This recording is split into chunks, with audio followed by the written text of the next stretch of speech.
Conceive, believe, achieve. This is former UFC middleweight champion of the world, Michael Bisping. Paddy the Baddy here. You're listening to Combat Sports UK. And you're watching Combat Sports I feel like my next guest has become kind of like a weekly guest. I've spoken to him like I think 3 times in the last month, but we have to talk to him after his big win last weekend over Tyson Pedro at UFC 284 in his return to the promotion. It is Modestas Bukauskas back here on the program. Modestas, how are you? Yes, very good. Thank you. Thank you so much once again for having me on. As always, it is a pleasure speaking to you, brother. Pleasure is all mine. You talked about it post-fight when you got the victory, that this win was even more than anything that you've had in the UFC before previously. Was this the best moment of your career? Where does this win rank in your opinion? I mean, to get a win like that, like I say, in enemy territory against a very tough opponent. He's definitely my most skilled opponent to date. I mean, obviously, I was completely ecstatic. I mean, just the only thought process that keeps going through my head right now is that I just want to keep the ball rolling. I want to get back into training. I want to improve. This is my perfectionist mindset coming through once again, just wanting to work on certain things. But yeah, now of course the win was absolutely amazing. I never really got a chance to really let anything sort of sink in, like actually the actual thing about going to Australia. We've just fought, and everything. It's just like I'm finally letting it sink in, and it's an amazing feeling. Amazing feeling.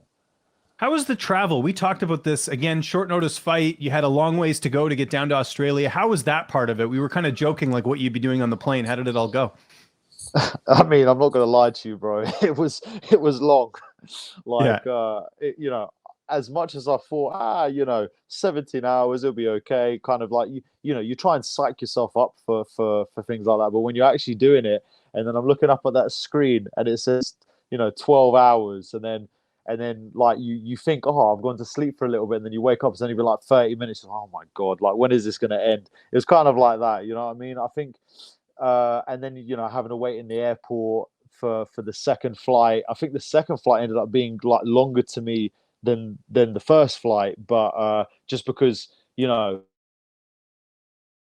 just 12 hours, and now you got to do another 5 hours. So it's just like, I think it's much better. Like on the way home, we've got to go all the way straight back in one flight. So yeah, man, I managed it. I think the jet, the time difference and stuff like that was a bit weird, but we got through it. At the end of the day, we got through it. The main thing is we got there all in one piece, and yeah, that's it.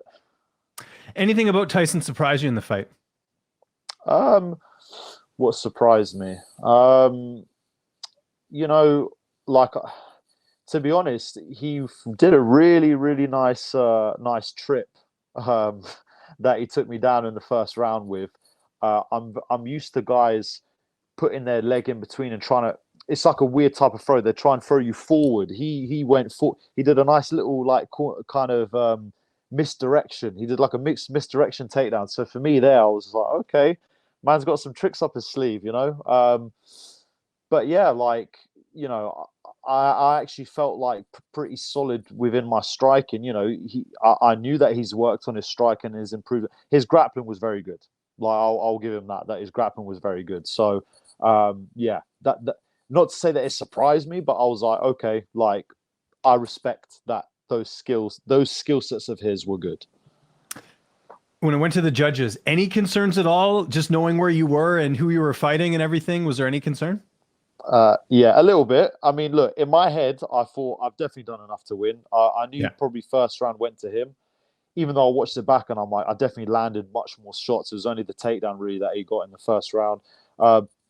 The only thing, when I heard unanimous decision, I'm just like, when as Bruce Buffer was calling out the scorecard, I'm like, surely it's got to go to me. I'm like, please, just because it's Australia, don't give it to him. You know what I mean? Because I thought if it was a split decision, I would have been like, okay, it could definitely go either way. But because it's unanimous, I'm like, I definitely feel I should have this. So yeah, the only worry was that it's in Australia, so obviously you have to beat the guy like very comfortably in order to do that. But yeah, that was literally the only worry.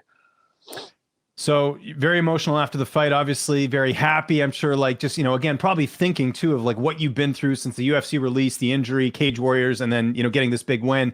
How do you celebrate after a win like that?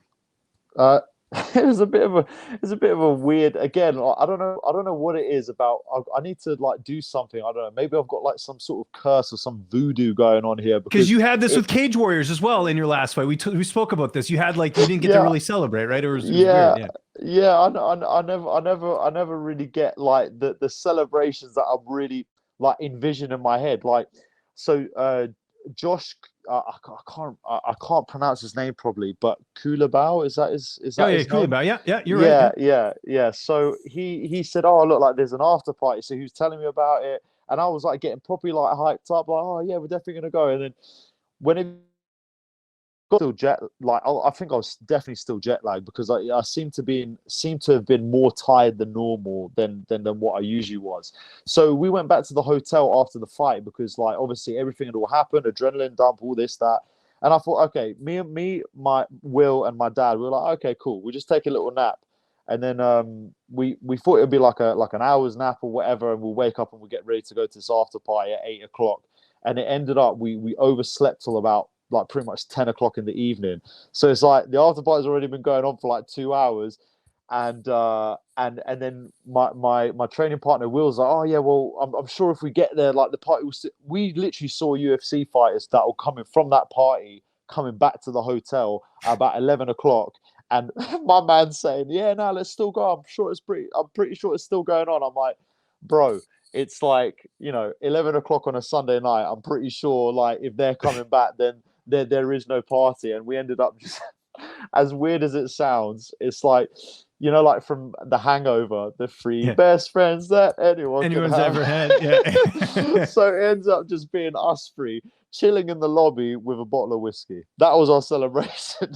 Okay, so, hey, better than nothing. At least you got the whiskey in. That's exactly. Yeah. We went to the shop. We got a bit. We walked down to like this little, like, I don't know, it was not really a beach. I don't know if it was a river or a lake or whatever, but we just kind of just sat there, just chilled, reminisced, had a bit of whiskey, and that was it. So it wasn't quite the, oh yeah, massive after party celebrations, but hey, we got to spend time with, like I say, with close people, and then that was that. Did you get a chance to watch the main event with Islam and Volkanovski? Did you happen to catch it?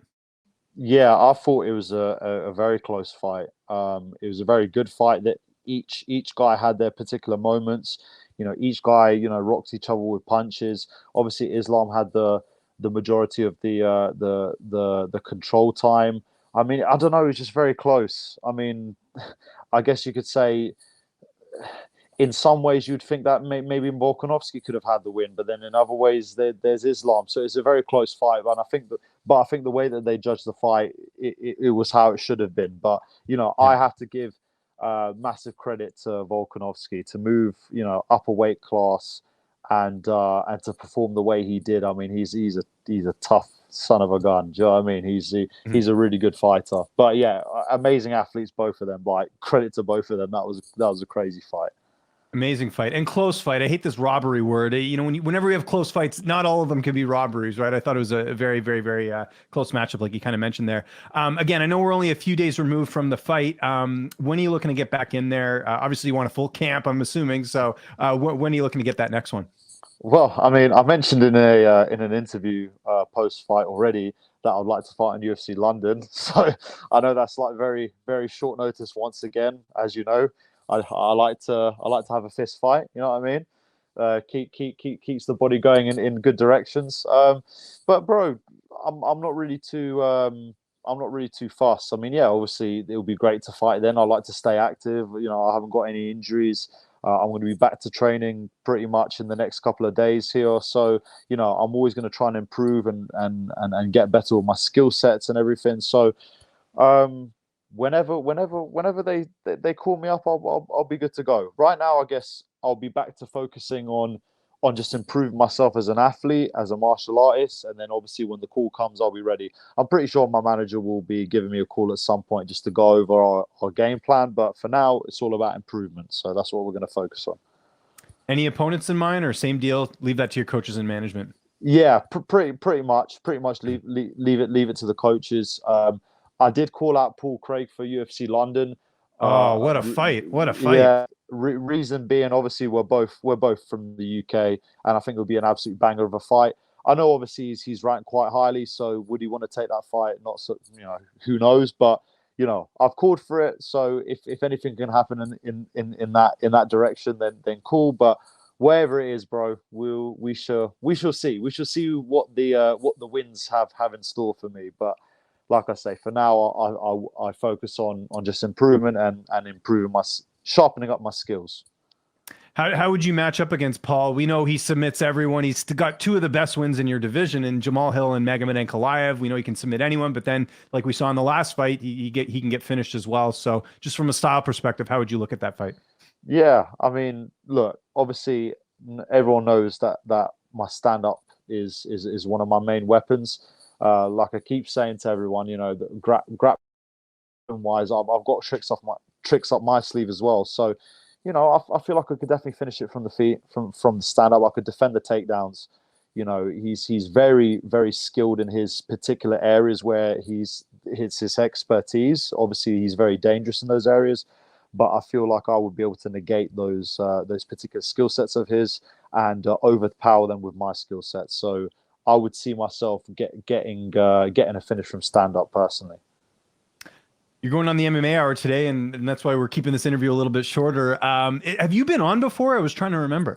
Nah, I've never been on before. So what's that like, man? That's a big deal. Listen, I know my show's a big deal too, but to get on the MMA Hour, that's like, prime time. So just how excited are you, man? Because this is well deserved. Like I said, we're talking not that long ago. You're in Cage Warriors, and now you're on the MMA Hour here this Monday, right? I know. It's just literally just happening so fast. Like 16 months from being cut to Cage Warriors double champ to signing with the UFC to winning in the UFC. Like it almost seems like a bit of a blur. It almost feels like, what the hell? Like, from that moment where everything was going wrong, I never thought that things didn't seem so good. So to now be in this position, I've always been a fan of Ariel. I've always been a fan of that particular show. I've watched it. So now to actually be on it, it's like I said, it's like you feel like your dreams are starting to come true again. And yeah, but I understand that with everything now, I've got a heightened sense of understanding as well, like just in things in general of how to handle things, and like, I don't know. I just feel like everything's happening at the right time, and it's perfect. I'm very grateful. I'm very happy. Obviously, I feel extremely blessed, and yeah, I'm just going to continue to do what I have to do because media is a big part of the game. So I'm just enjoying. I'm just soaking it all in. I'm enjoying it. These are the things that make this career so amazing, so special. So of course, being on that is a big deal, and yeah, I'm excited to share my story and yeah, speak with all the big time players, such as yourself, even James. You know what I mean? Yeah, I appreciate we're that. talking to all the big time players, and it's exactly. amazing. You got to get you got to get them all out of the way. I appreciate it, man. Like we always do before we get out of here, man. Anything you got to plug, sponsor, social media. The floor is yours, sir. Yeah. So obviously, just all my training partners, all my team. My dad, Will, BST Academy, Aria and Pure Jiu-Jitsu, Hodger Grace's Academy, Prometheus Combat for the wrestling. So, yeah, just, everyone I've got to give a massive shout out to Jit, one of my clients, very good friends as well. He flew all the way from London to Perth just to watch me fight.